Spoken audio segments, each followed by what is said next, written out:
The roar of the crowd drowned out the crack of the whip at Drowler Arena, but Tom felt each lash tear through his flesh with burning precision. The former Earth soldier had thrown himself between the punishment detail and the blue-skin girl, Vonda, without hesitation. 10 lashes meant for her now marked his back instead. "Stop!" The guard's voice betrayed his shock. "The sentence is for the thief, not you." Tom remained silent, his breathing controlled despite the pain. Blood trickled down his spine, but he didn't flinch. The arena had fallen eerily quiet now, thousands of colonists and blue-skinned natives alike watching as this human defied the established order. Vanda stood frozen, her large violet eyes wide with disbelief, hands still half covering her face. She couldn't have been more than 16 in Earth years. The crime, stealing medicine for her younger brother, worth 10 lashes under colonial law. "Continue the punishment," came a cold voice from the official box. Tom raised his eyes to meet the calculating stare of Miles, the colonial administrator whose word was law on Terran Prime. Even from this distance, Tom could see the man's jaw clench with irritation. This wasn't just about a punishment anymore. It was about control. The whip fell again, and Tom absorbed the pain, transforming it into fuel. Each strike reminded him of wilderness survival training back on Earth. Pain was information. Pain could keep you alive if you understood its message. When the final lash fell, Tom stood straight, refusing to collapse, though his body screamed for relief. He turned to Vanda and nodded once. She was safe now. That's what mattered. "This changes nothing," the guard muttered, loud enough for only Tom to hear. But as Tom walked out of the arena, past the hushed crowd, he knew everything had changed. "You realize what you've done?" It wasn't a question. Tom turned to find a blue-skinned woman standing in the shadows of the corridor leading away from the arena. Unlike the simple clothes worn by most natives, she wore an intricately patterned wrap that marked her as someone of importance. "I stopped a child from being beaten," Tom replied flatly. "Nothing more. Vonda is my cousin." The woman stepped forward, revealing sharp features and calculating eyes. "I'm Vera, and you've just made yourself a target for Miles and his enforcers." Tom assessed her quickly. Poised, intelligent, dangerous in ways different from the colonial guards. "I've been a target before. Not like this." Vera glanced around to ensure they were alone. "Miles doesn't tolerate challenges to his authority, especially public ones, and especially not from humans who side with us." Tom began walking, forcing her to keep pace. "I didn't take those lashes to make a statement. Yet you made one anyway." Vera kept her voice low. "That girl's suffering is just the tip of a system of injustice. The colonies extract our resources while treating us as second-class citizens on our own planet." "I'm not your savior." Tom's voice hardened. "I'm not even a good person. I just did what I had to do." Vera studied him for a moment. Sometimes survival and goodness look the same from the outside. She pressed something into his palm, a small communication device. "When they come for you, and they will, activate this. Help will find you." Before he could return it, she disappeared around a corner, leaving Tom alone with his bleeding back and a decision he didn't want to make. The attack came 3 nights later. Tom had been expecting it, sleeping in light bursts, always with one eye open. When the door to his small quarters in the lower district creaked, his body was already in motion. 3 shadows entered, colonial security based on their movements. Professional, but not special forces.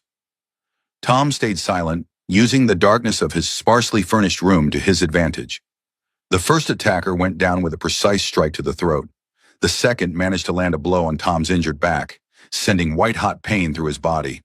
Tom used the surge of adrenaline to drive his knee into the man's solar plexus. The third pulled a stun baton, unauthorized for regular security. This wasn't just intimidation, it was an elimination. Tom grabbed the metal bowl from his table, deflecting the crackling baton. In the brief flash of electricity, he saw the colonial insignia on the man's uniform. Official business, then. Miles wasn't being subtle. The fight ended quickly after that. Tom used everything available, the narrow doorway, the low ceiling, even the dim lighting, to his advantage. When it was over, 3 unconscious bodies lay on his floor, and Tom knew he couldn't stay. As he quickly gathered his few possessions, his fingers brushed against Vera's communication device. He hesitated only briefly before activating it. Choices had narrowed to survival now. "You've made quite the impression." Vera led Tom through a series of underground tunnels beneath the city. Vanda's brothers were ready to kneel before you this morning when they heard what you did. I don't need gratitude, Tom said, wincing as his wounds pulled with each step. What you need is medical attention and allies. Vera stopped at a heavy door embedded in the rock. And perhaps a cause worth fighting for. The door opened to reveal a large cavern transformed into a command center. Maps covered the walls, communication equipment hummed softly, and about 24 blue-skinned natives looked up as Tom entered. This is him? A tall male with facial markings indicating leadership stepped forward. This is Tom, Vera replied, the human who took Vanda's punishment. The leader's eyes narrowed. Why would you do that for one of us? Tom met his gaze evenly. I didn't do it for one of you. I did it for one person who didn't deserve what was happening to her. A tense silence followed before the leader nodded. I am Jax, Vera's brother. Welcome to the Resistance Against Colonial Rule. Tom took in the operation. Organized, determined, but drastically outgunned. I didn't sign up for a revolution. Yet here you are, Vera countered. Miles will hunt you now. Your choices are limited to hiding, leaving the planet, or standing with us. A young medic approached to treat Tom's wounds, applying a cooling salve that smelled of unfamiliar herbs. We don't need you to believe in our cause, Jax said, but we could use your skills. You're clearly military trained. Was, Tom corrected. That was another life.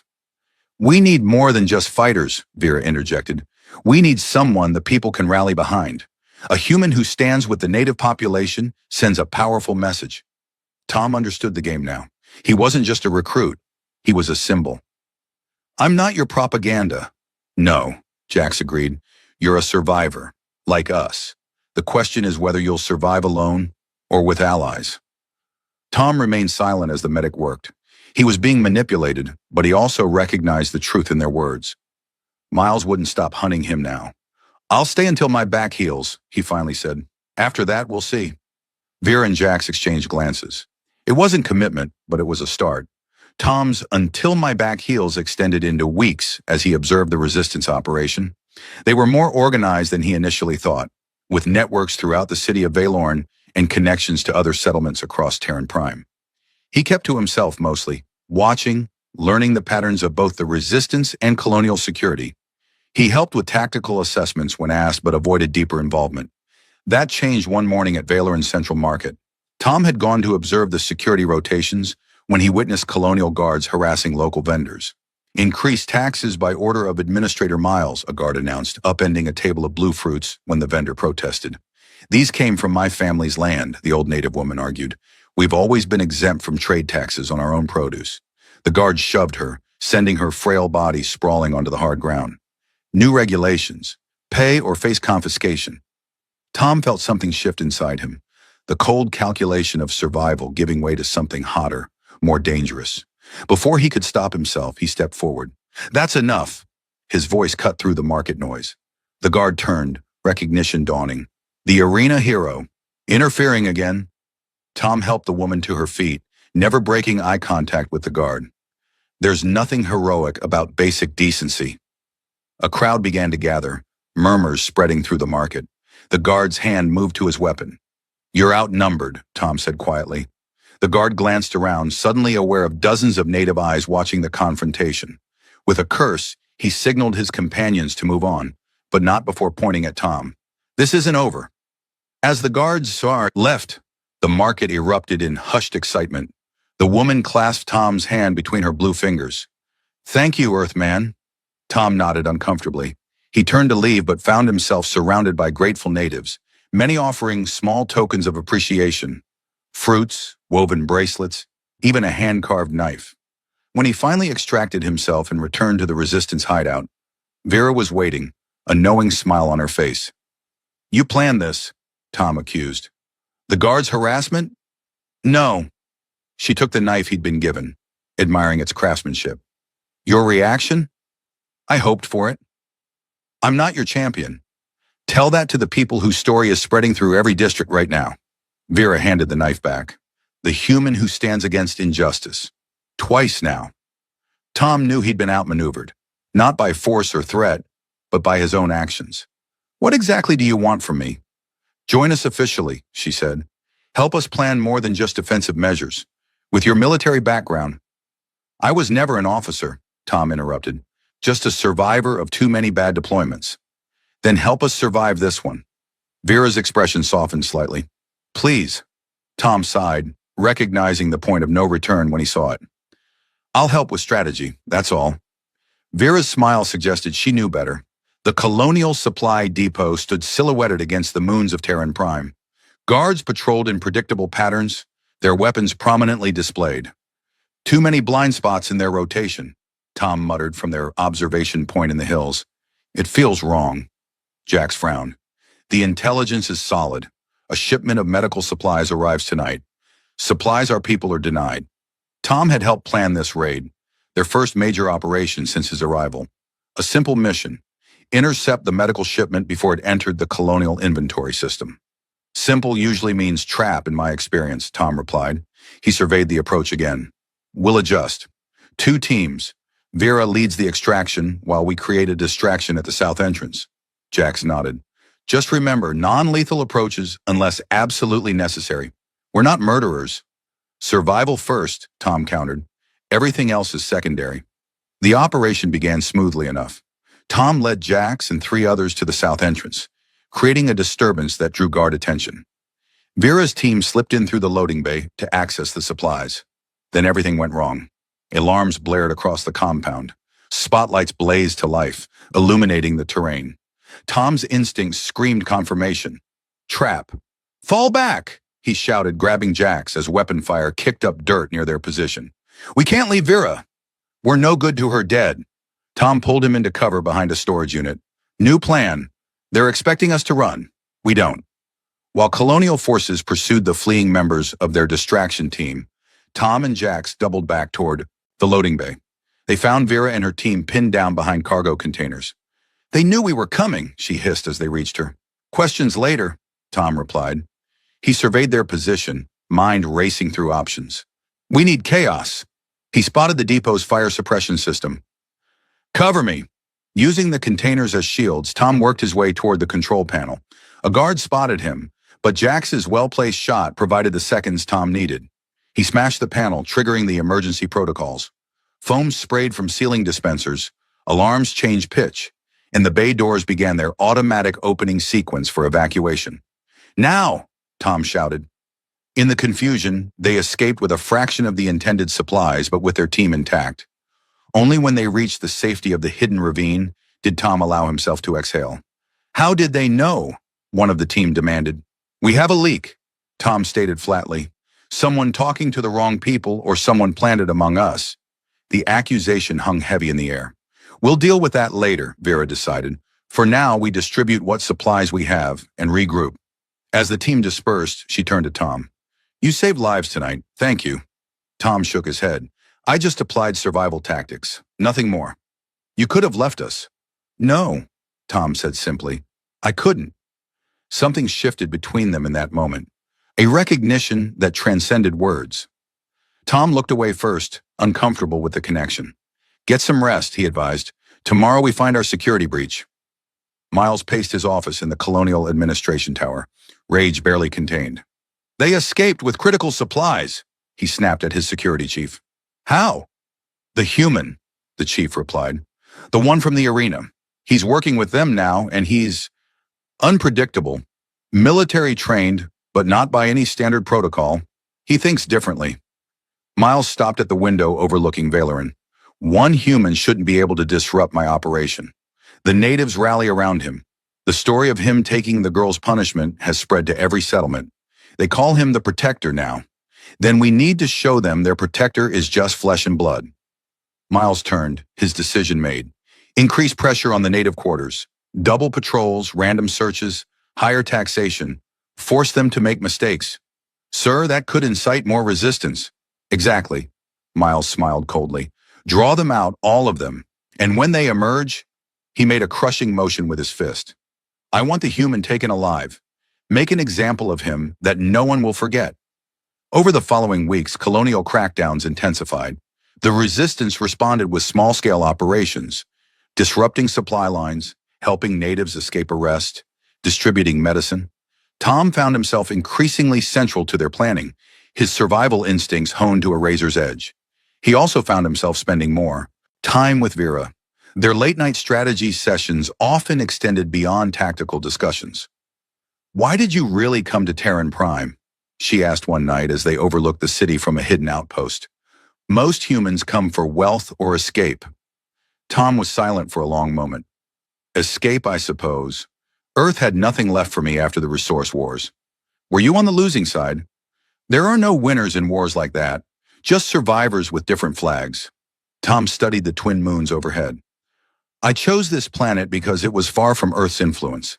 Ironic that I found another war here." Vera's blue fingers traced patterns on the stone wall between them. "Is that how you see our resistance? As a war?" "It's becoming one." Tom's voice held no judgment, just certainty. "Miles is escalating because he knows he's losing control. That makes him dangerous." "We've lived under colonial rule for a generation," Vera said. "My parents saw the first ships land. They believed the promises of partnership, shared prosperity, and got exploitation instead." She nodded. "My father was a tribal leader. He tried diplomacy until his dying day.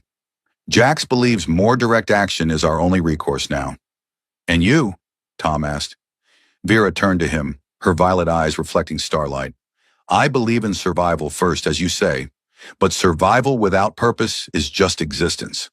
The distance between them seemed to shrink. Tom felt an unfamiliar urge to bridge the gap, to offer something beyond tactical advice. Before he could act, their communication devices buzzed simultaneously. "Emergency signal," Vera said, checking the code. "From the Western District." The moment broken, they hurried back to base. Another crisis, another operation.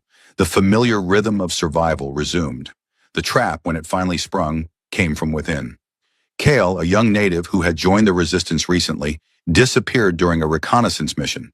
Tom had expressed doubts about the young man's readiness, but Jax had insisted on giving him a chance. 3 days later, colonial forces ambushed their supply caravan in the narrow passes of the Skarn Mountains. They knew the exact route, Tom realized as weapon fire pinned them down. "And our timing," Jax cursed. "Kale, focus on now," Tom ordered. "We're surrounded, but not contained." He assessed their position. Rocky terrain with steep drops on one side, colonial forces on the other. "We can't go back or forward," one of the fighters, a native woman named Alara, pointed out. Tom scanned the cliffs above. "Then we go up." Using the natural rock formations as cover, Tom led the team in a treacherous climb. Colonial forces, expecting them to flee along the path, took precious minutes to adjust their pursuit. Those minutes cost them their quarry.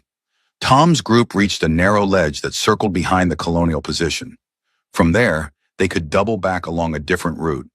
They had almost cleared the danger zone. When a colonial scout spotted them, weapon fire erupted again, sending rock fragments flying.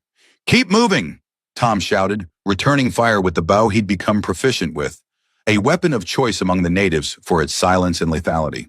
The scout fell, but not before calling reinforcements. The team accelerated along the treacherous path, knowing speed now outweighed caution. That's when Jax slipped. The path crumbled under his foot, sending him sliding toward the cliff edge. Tom lunged, catching his arm, but the momentum pulled them both dangerously close to the drop. "Let go," Jax grunted. "Save yourself." Tom's grip tightened. Not happening.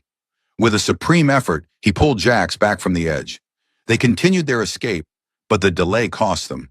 Colonial forces closed in, and in the ensuing firefight, a young resistance fighter named Mara took a hit meant for Vera. When they finally reached safety, their victory felt hollow. Mara's body lay covered in a native burial shroud, and the knowledge of Kale's betrayal hung heavy over them. "He must have been captured," Jax insisted, "tortured for information." "Maybe," Tom said, though his experience suggested otherwise. "Either way, we need to change everything. Routes, safe houses, communication codes." Vera had been silent since Mara's death, her usual confidence shaken. As the others dispersed to implement Tom's security protocols, he approached her. "This isn't your fault," he said quietly. "She was 19, Vera replied, her voice raw. "She joined because of the stories about you, about us, about resistance bringing change. She died protecting someone she believed in. That's not meaningless." Vera's eyes flashed. "Is that your military training talking? Acceptable casualties?" "No."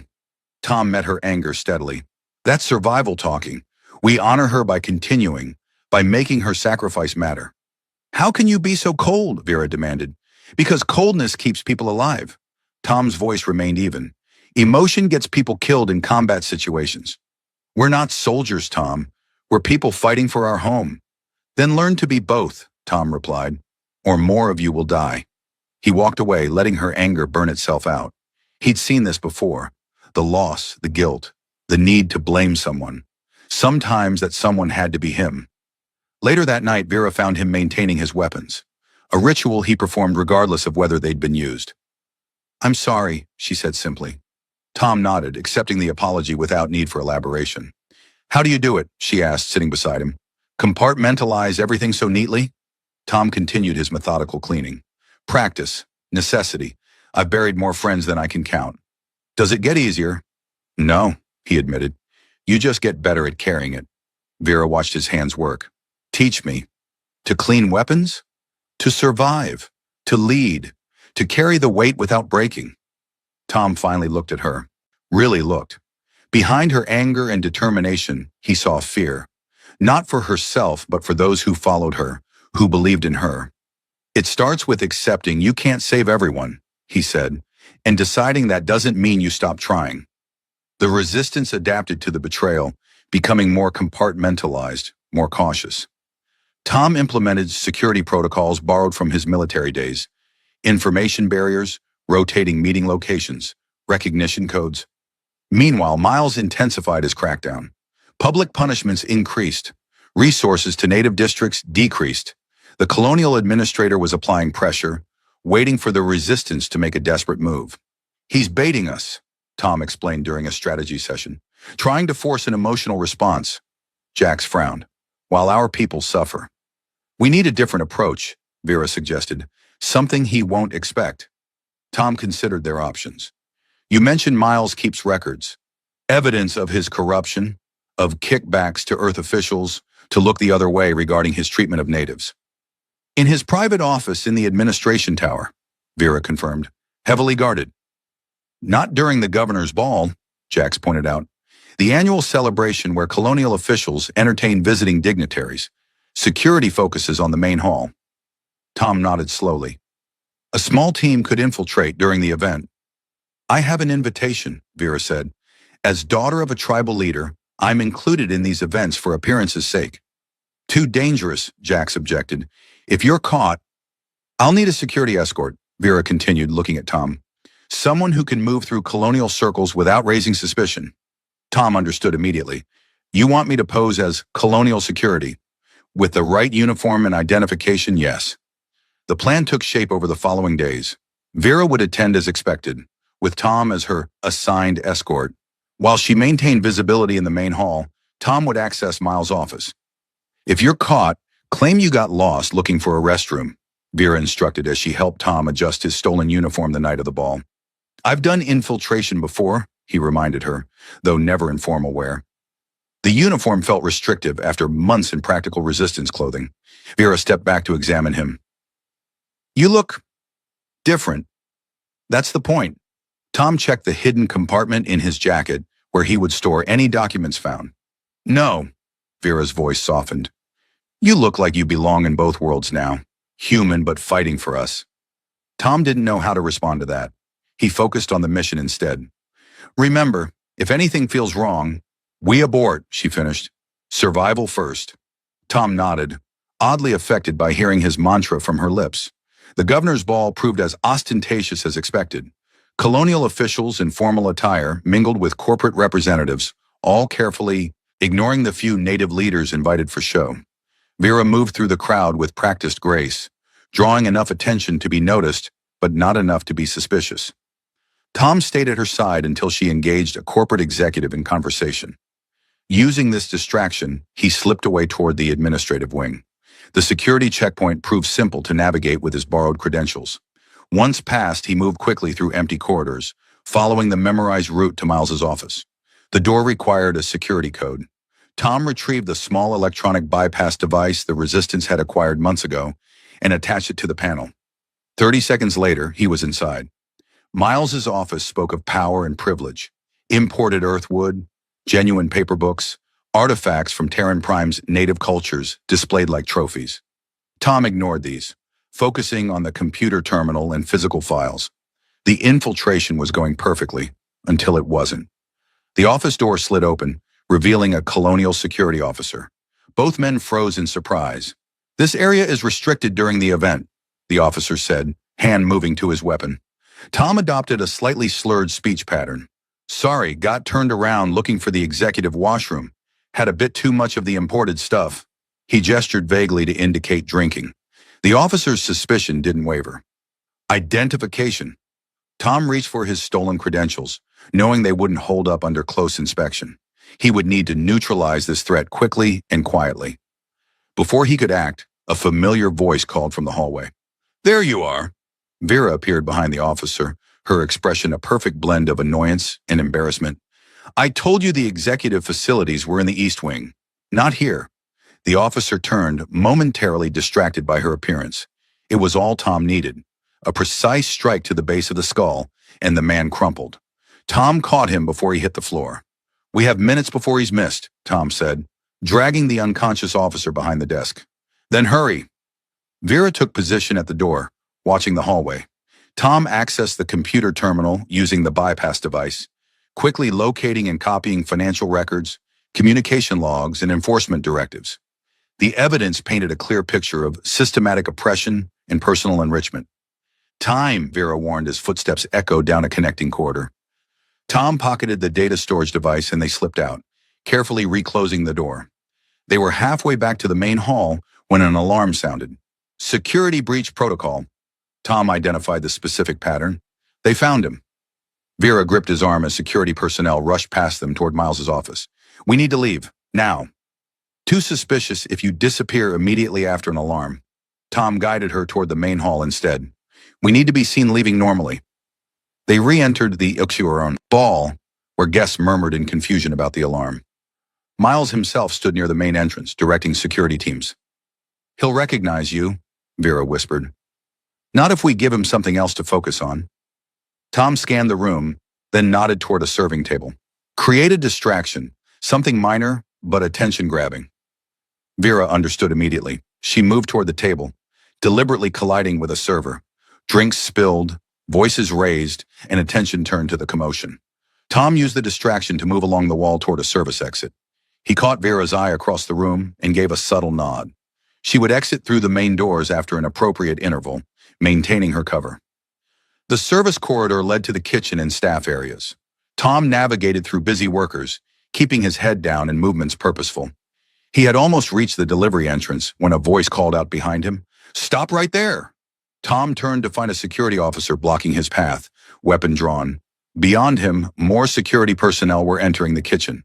No clean escape then. Tom assessed his surroundings: knives on cutting boards, steam from cooking surfaces, workers who could become hostages or collateral damage. None were acceptable options. Instead, he raised his hand slowly. "There's been a misunderstanding." The officer advanced cautiously. "On your knees." Tom complied, mind racing through scenarios. The evidence was still in his pocket. If he was searched, the mission would fail. Vera could still be implicated. As the officer approached, kitchen workers began backing away, creating space around the confrontation. One worker, a blue-skinned native, caught Tom's eye. The slight nod was almost imperceptible. Suddenly, the overhead fire suppression system activated. Water sprayed down, creating instant chaos. The security officer looked up reflexively, and Tom made his move. A sweeping leg takedown, a precise strike to disarm, and Tom was running through the confusion toward the delivery entrance. Behind him, more native kitchen workers accidentally impeded the security response, dropping trays and creating obstacles. Outside, the night air felt cool after the kitchen's heat. Tom ducked into pre-planned shadows, working his way through service alleys and maintenance tunnels until he reached the designated meeting point, an abandoned processing facility in the industrial district. Jax was waiting, tension evident in his posture. "Vera?" "Maintaining cover," Tom reported, handing over the data storage device. "She'll extract through her official channels." Relief flashed across Jax's features before concern returned. "The alarm?" Security officer interrupted. "Neutralized, but not before the alarm was triggered." Tom peeled off the restrictive uniform jacket. The evidence? Jax inserted the device into a reader. Text and images flashed across the screen. Damning evidence of Miles' corruption. This could shift everything. If we get this to the right people back on Earth. Miles will know what was taken, Tom warned. He'll accelerate his crackdown while we try to use this information. Then we'd better move quickly. A communication alert interrupted them. Jax checked the message, his expression darkening. Colonial forces are conducting raids across all native districts. They're looking for you, Tom. Standard response. Tom began planning their next moves. We need to relocate our people, use the emergency protocols. There's more. Jax's voice hardened. They've arrested Vera. Miles is claiming she was caught with classified colonial documents. Tom felt something cold settle in his chest. He's using her as bait. Yes. Jax met his gaze steadily. And he's announced her public execution in 3 days if the resistance doesn't surrender, starting with you. The resistance base erupted in chaos when the news spread. Voices argued strategy, rescue plans, potential surrender. Enough! Tom's voice cut through the noise. This isn't helping Vera. Miles is expecting a rescue attempt, Jax said. Every approach to the detention center will be watched. Tom paced, mind working through possibilities. Then we don't approach at all. What do you mean? Miles wants me. Tom stopped pacing, decision made. So I'll give him what he wants. The plan he outlined was simple and deadly dangerous. Tom would surrender himself in exchange for Vera's release. Once inside the colonial security perimeter, he would create an opportunity for a smaller, more surgical extraction team to rescue both of them. It's suicide, one of the fighters objected. It's survival, Tom corrected. Miles wants a public victory. He won't kill me immediately. He'll want to make an example first. Jax studied him. And you're willing to risk that for Vera? Tom met his gaze evenly. For any of you. Preparations moved quickly after that. A secure communication was sent to Miles proposing the exchange. The administrator's response came within hours. Agreement with detailed instructions for Tom's surrender. He's too confident, Jax noted as they reviewed the terms. He thinks he's winning, Tom replied. We'll use that. The night before the exchange, Tom prepared himself mentally and physically. He knew what capture might mean. Interrogation, torture, public execution. He accepted these possibilities with the same cold calculation he applied to everything else. A presence at his door interrupted his preparation. Ilara, the native fighter who had proven herself one of their most capable warriors, stood watching him. Vera wouldn't want this, she said without preamble. Vera would do the same for any of us. Ilara stepped closer. You're different with her. Less machine. Tom continued checking his concealed lockpicks, his only planned equipment for the operation. We all have people who matter to us. She matters to all of us, Ilara corrected. But you matter to her in a different way. Tom's hand stilled momentarily. We're fighting the same fight, that's all. Is it? Ilara sounded unconvinced. The way you look at each other, it reminds me of how my parents were before the colonies came. Two people from different worlds who found something worth protecting in each other. Tom had no response to that. The idea of connection beyond survival seemed foreign, a luxury he hadn't permitted himself since before the resource wars. Just come back, Ilara said finally. Both of you. After she left, Tom sat in silence, her words echoing. For the first time since arriving on Terran Prime, he allowed himself to consider what might exist beyond the next mission, the next fight. The possibility was terrifying in ways combat never had been. The exchange point was the central plaza of Valorin, symbolic for both sides. Colonial forces secured the perimeter, while civilians, both human and native, were kept at a distance. Tom approached alone, unarmed, dressed simply in resistance clothing. He could feel hundreds of eyes watching from windows and rooftops around the plaza. Miles waited at the center, flanked by security officers. Vera stood nearby, restraints on her wrists, face bruised but her expression defiant. The famous protector, Miles called as Tom approached, finally willing to face colonial justice. Where I come from, justice doesn't need qualifiers, Tom replied, stopping several meters away. Release her first. Miles smiled coldly. Change terms. You surrender, then we discuss her release. Tom had expected this. Not acceptable. You're not in a position to negotiate. Miles nodded and a security officer pressed a weapon against Vera's head. Tom showed no reaction, though something inside him coiled tight, ready to strike. Kill her, and your human shield against the resistance dies with her. A flicker of uncertainty crossed Miles' face. You overestimate your importance. Do I? Tom gestured subtly to the surrounding buildings, where dozens of natives watched. Your show of force has an audience. Kill her publicly, and you'll have a full-scale uprising by nightfall. Miles considered this, clearly calculating political consequences. Approach slowly. Tom moved forward with measured steps. His eyes met Vera's briefly, a silent confirmation that the secondary plan was in motion. When he reached the central position, Miles smiled triumphantly. Restrain him. Security officers moved to secure Tom's wrists. He allowed it, keeping his body relaxed, compliant. Now release her, Tom demanded once the restraints were in place. Of course, Miles replied with mock courtesy. Once you've been processed at the detention center. As the security team began moving Tom toward the waiting transport vehicle, a commotion erupted at the edge of the plaza. Colonial forces turned toward the disturbance, resistance fighters creating a diversion exactly as planned. In that moment of distraction, Tom made his move. The lockpick hidden in his sleeve had already freed one wrist. He struck with precision, disabling the nearest guard and seizing his weapon.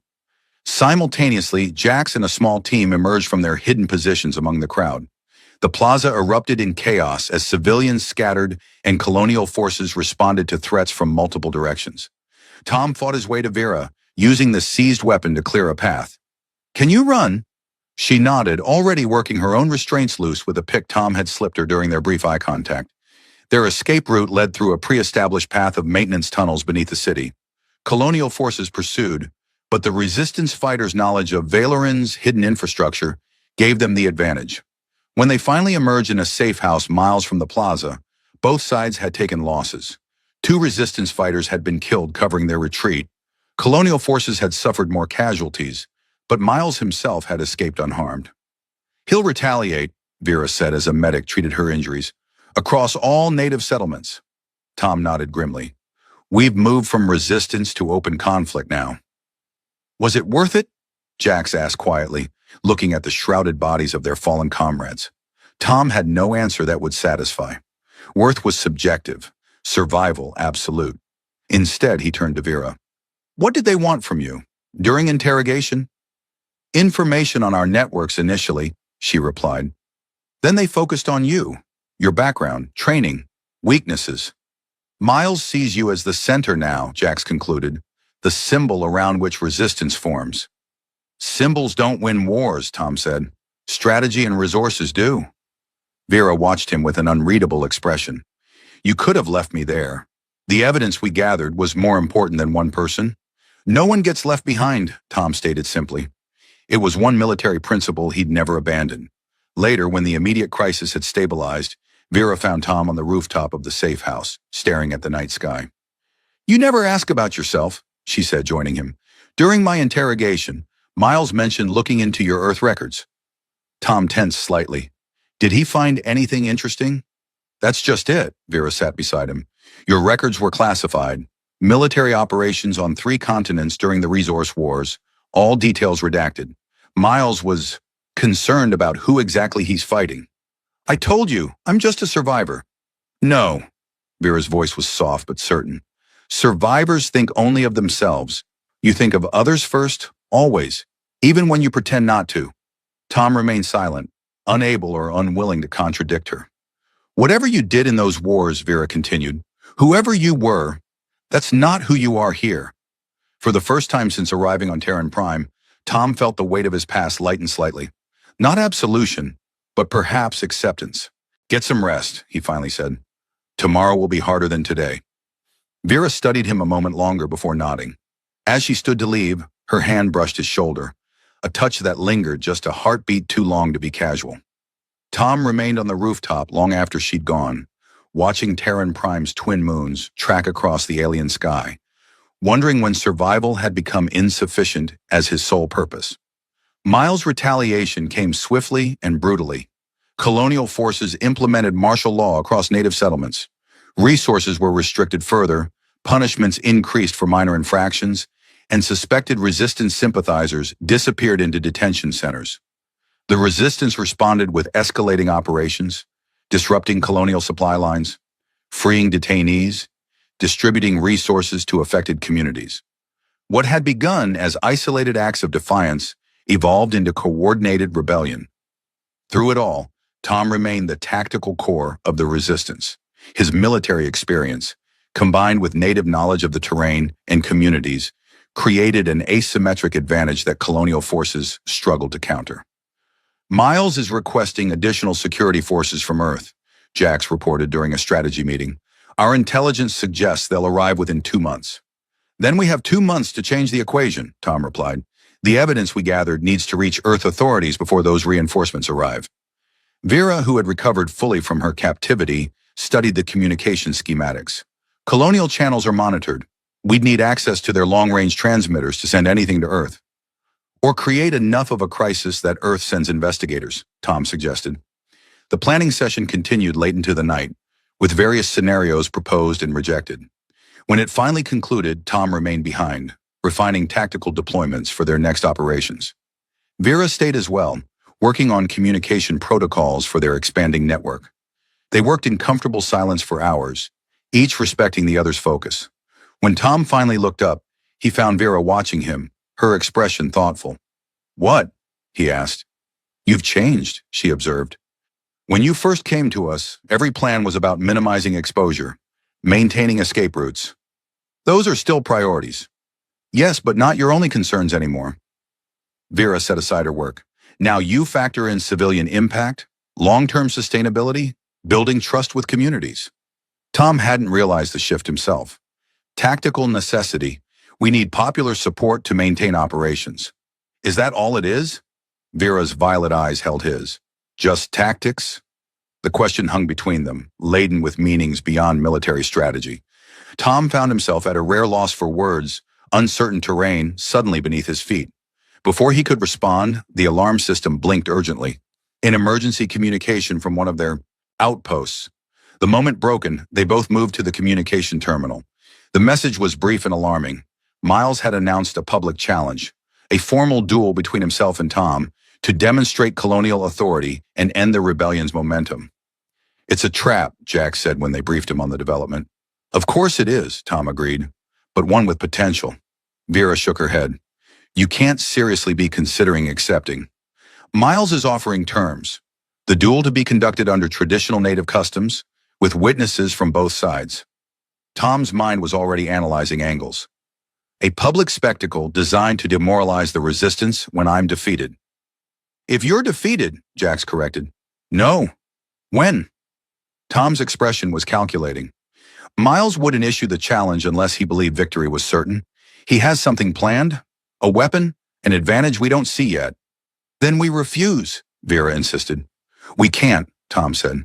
"Refusing makes all of us appear weak. The momentum we've built would collapse." Jax studied Tom carefully. "You have a counterplan."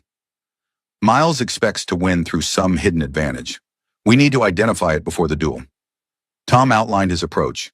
"Accept the challenge, but use the preparation time to investigate Miles' strategy and develop countermeasures." "And if we can't find his advantage?" Vera demanded. "Then I fight anyway," Tom said simply. "Sometimes survival means accepting inevitable confrontation." The formal acceptance was sent, and preparations began immediately.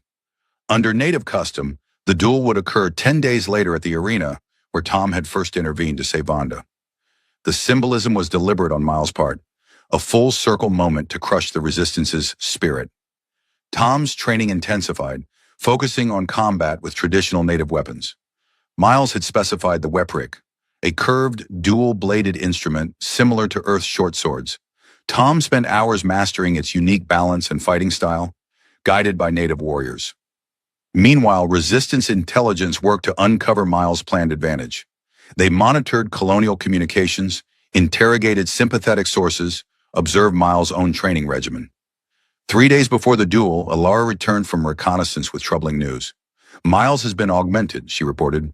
"Neural enhancements from Earth technology, illegal even by colonial standards. Enhanced reflexes, pain suppression, strength amplification." Tom absorbed this information without visible reaction. "Can it be detected?" "Not without medical scanners," Jax replied. and nothing in the traditional rules allows for technological scanning before combat. So we're facing an enhanced opponent with superior strength and reflexes, Tom summarized, while bound by rules that prevent us from exposing the deception. Vera slammed her hand on the table. This is exactly why we shouldn't have accepted. He's going to kill you legally and publicly.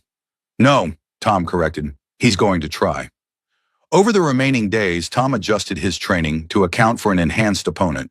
He couldn't match augmented strength or speed, but he could prepare for their patterns and limitations. Neural augmentation creates predictable movement sequences, he explained during a rare break. The human brain tries to optimize enhanced capabilities through repetition. That creates patterns. Patterns you can exploit? Jax asked. If I survive long enough to identify them. The night before the duel, the resistance base hummed with tension. Final preparations were made, contingency plans established in case of Tom's defeat.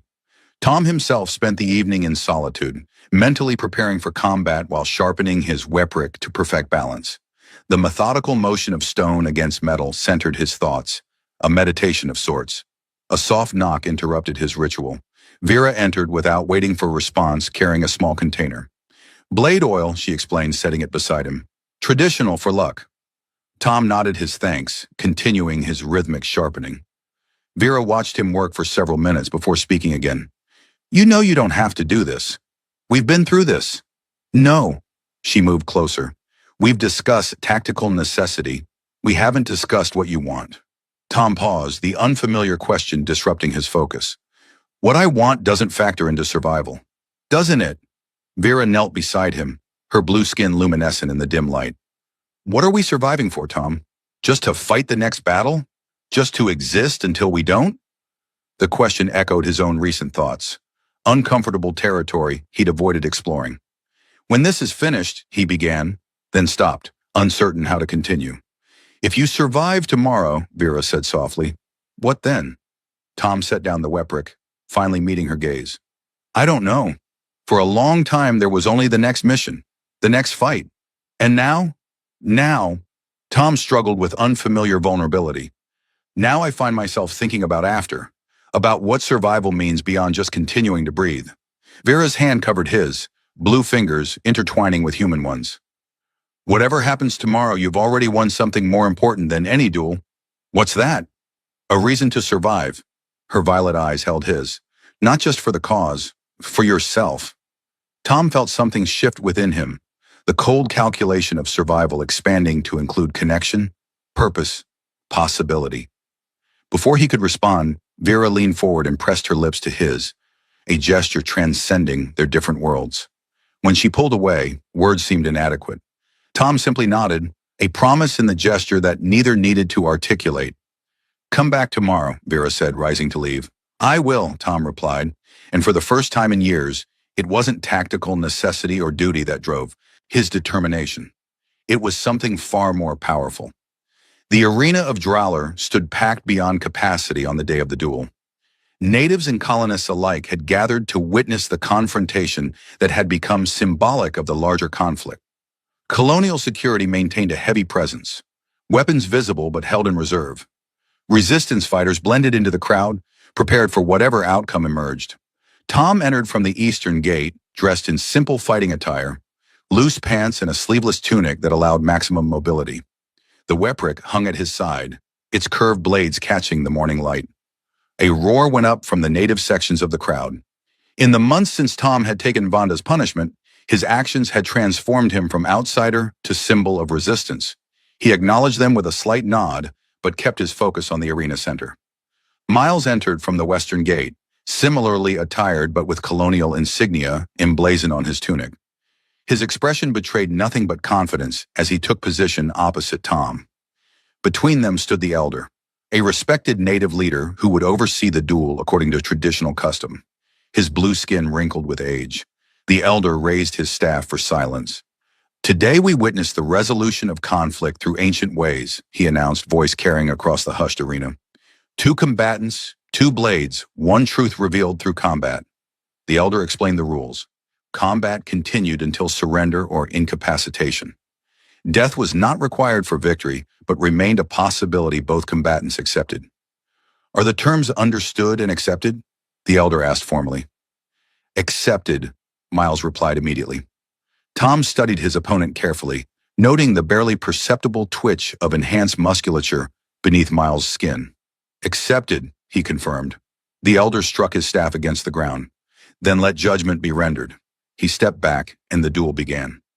Miles attacked immediately, the weprick in his hand moving with unnatural speed. Tom narrowly avoided the first strike, confirming their intelligence. Miles' neural enhancements provided superhuman reflexes. The crowd gasped as Tom barely dodged a series of blinding attacks. Miles pressed forward, confidence growing with each exchange. The weprick blades sang through the air, occasionally connecting with glancing blows that drew blood from Tom's arms and torso. Tom remained defensive, giving ground deliberately. To the crowd, it appeared he was outmatched, but his eyes never left Miles' movements, cataloging patterns, timing, rhythms. Is this the Resistance's great hope? Miles taunted as they circled. The human who chose the wrong side? Tom didn't respond, conserving energy and focus. Another flurry of attacks forced him back toward the arena wall, limiting his movement options. In the stands, Vera gripped Jax's arm tightly. He can't win against those enhancements. He's not trying. To yet, Jax replied, noticing what others missed. He's learning. As the duel progressed, Tom's movements began to shift subtly. His defensive maneuvers anticipated Miles's attacks by milliseconds, not enough to completely avoid injury, but enough to prevent critical damage. Miles grew frustrated as his supposed advantage failed to deliver a decisive victory. His attacks became more aggressive, more committed, and more predictable. Neural enhancement creates patterns, Tom had explained during training. The augmented brain optimized along the paths of least resistance, creating rhythmic sequences that became increasingly apparent with repetition. 10 minutes into the duel, bleeding from multiple wounds but still moving with precision, Tom finally saw the complete pattern. Miles favored a specific three-strike combination when advancing, with a barely perceptible pause before the third strike as his augmentation recalibrated. The next time Miles initiated the sequence, Tom was ready. He avoided the first two strikes as before, but instead of retreating from the third, he stepped into it at the precise moment of recalibration. The crowd gasped as Tom moved inside Miles' guard, their bodies nearly touching. Before the colonial administrator could react, Tom's elbow connected with his throat, a precise strike to the vagus nerve that sent Miles staggering backward, neural enhancement temporarily disrupted by the biological shock. For the first time, uncertainty flickered across Miles's face. He hadn't expected Tom to identify the limitation of his enhancement, much less exploit it. The dynamic of the duel shifted. Tom no longer retreated but held his ground, waiting for the pattern to emerge again. Miles, aware his advantage had been compromised, varied his attacks, but the neural pathways of enhancement limited his adaptability. Each time the pattern emerged, Tom exploited the recalibration pause, landing precise strikes that accumulated damage while avoiding Miles' superior strength and speed. Blood streaked both combatants now, their breathing labored as the duel extended beyond 20 minutes. The crowd had fallen silent, witnessing a contest that transcended the physical. A battle of adaptability against enhancement, of human ingenuity against technological advantage. Miles, frustration mounting as victory slipped away, committed fully to a powerful overhead strike, sacrificing balance for force. Tom recognized the desperation in the move and made his final gambit. Instead of dodging, he caught Miles' descending arm at the precise recalibration moment.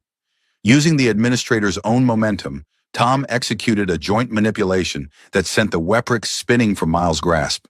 In the same fluid motion, Tom's own blade came to rest against Miles' throat. Yield, Tom commanded, voice steady despite his injuries. Miles' eyes burned with hatred, but with a blade at his throat and his own weapon lost, colonial rules of engagement left him no choice. I yield, he spat. The elder stepped forward, staff raised. Victory is declared. The challenge is satisfied according to ancient custom. The arena erupted, natives cheering, colonists murmuring in shock and dismay. Colonial security forces tensed, uncertain how to proceed when their leader had been defeated within the bounds of officially sanctioned combat. Tom lowered his weapon but maintained his guard. The terms of victory? Miles straightened, attempting to salvage dignity from defeat. As agreed, amnesty for resistance fighters and negotiation of native rights under colonial administration. And the evidence of corruption we obtained? Tom pressed. Miles's jaw tightened. To be submitted to Earth authorities without interference. The elder struck his staff again, formalizing the agreement. So witnessed, so binding upon all parties. As Tom turned to leave the arena, his gaze found Vera in the crowd. Their eyes met across the distance. No words needed to express what had been won, what had been risked, what might now be possible. Miles watched this exchange with cold calculation, defeat already transforming into future strategy in his mind. One battle lost did not end a war. The victory celebration in the native quarter lasted through the night.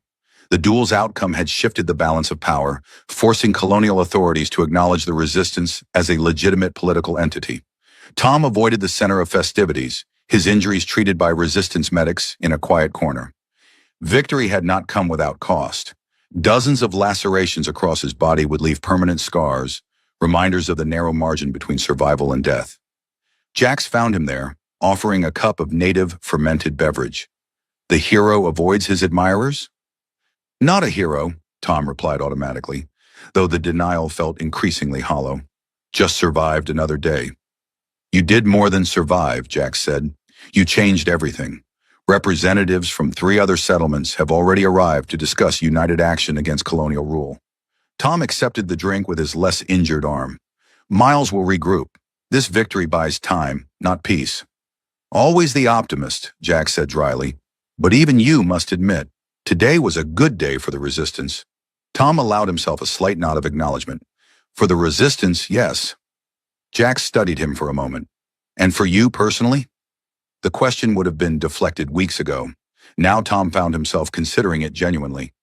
I'm still figuring that out. My sister might have some thoughts on the matter, Jax suggested with uncharacteristic lightness.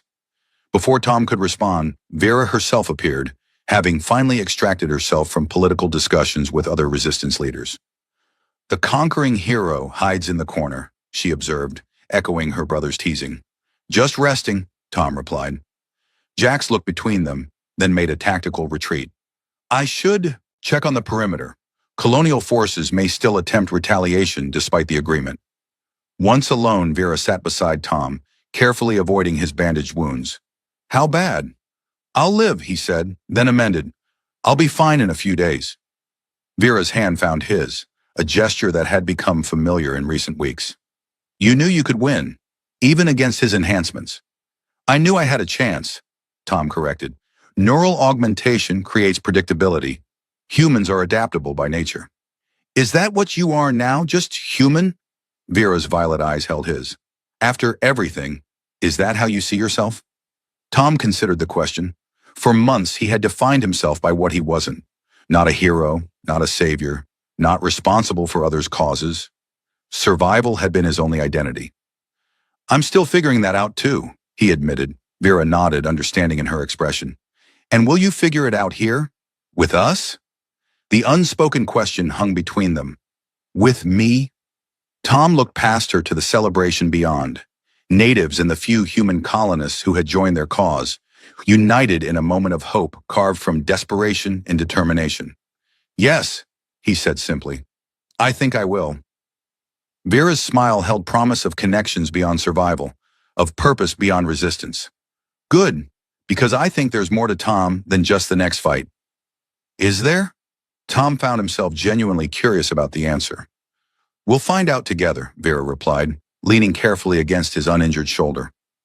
Beyond them, the twin moons of Terran Prime rose over a celebration that marked not an ending but a beginning.